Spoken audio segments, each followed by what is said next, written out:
செய்தியை பார்த்துக் கொண்டிருக்கிறோம். சென்னை, திருவள்ளூர் உள்ளிட்ட 5 மாவட்டங்களில் மழைக்கு வாய்ப்பிருப்பதாக வானிலை ஆய்வு மையம் தெரிவித்துள்ளது. தற்போது கிடைத்துள்ள அண்மை தகவலாக இதனை நாம் பார்த்துக் கொண்டிருக்கிறோம். சென்னை, திருவள்ளூர் உள்ளிட்ட 5 மாவட்டங்களில் கனமழைக்கு வாய்ப்புள்ளதாக தெரிவிக்கப்பட்டுள்ளது. கோவை, தஞ்சை, திருவாரூர் உள்ளிட்ட மாவட்டங்களிலும் இரவு 7 மணிக்குள் மழைக்கு வாய்ப்பிருப்பதாக சென்னை வானிலை ஆய்வு மையம் தெரிவித்துள்ளது. விவரங்களோடு இணைகிறார் எமது செய்தியாளர் குணசுந்தரி. வணக்கம் குணசுந்தரி, இது குறித்த விரிவான தகவல். வணக்கம் ஜனனி.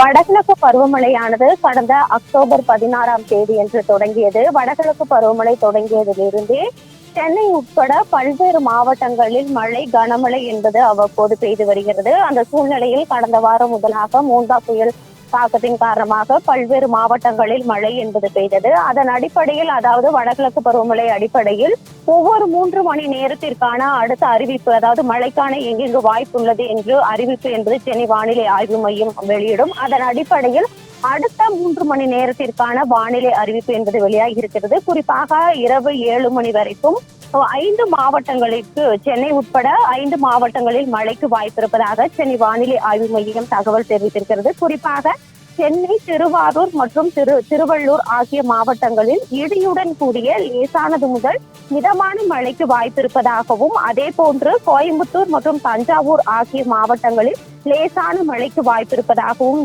சென்னை வானிலை ஆய்வு மையம் தகவல் தெரிவித்திருக்கிறது. குறிப்பாக வடகிழக்கு பருவமழை என்பது தொடங்கியதிலிருந்து சென்னையில் கடந்த வாரம் முதலாக நம்ம பரவலாக மழை என்பது பதிவாகி இருந்தது. தற்பொழுது, அதாவது கடந்த ஒரு வாரமாக மழை என்பது குறைந்து காணப்பட்ட நிலையில் வெயிலின் தாக்கமும் அதிக அளவில் இருந்த நிலையில் தற்பொழுது இரவு 7 மணிக்குள் 5 மாவட்டங்களுக்கு, சென்னை உட்பட 5 மாவட்டங்களுக்கு மழைக்கு வாய்ப்பு இருப்பதாக சென்னை வானிலை ஆய்வு மையம் தகவல் தெரிவித்திருக்கிறது. ஜனனி. குணசுந்தரி, தங்களுடைய விரிவான தகவலுக்கு நன்றி.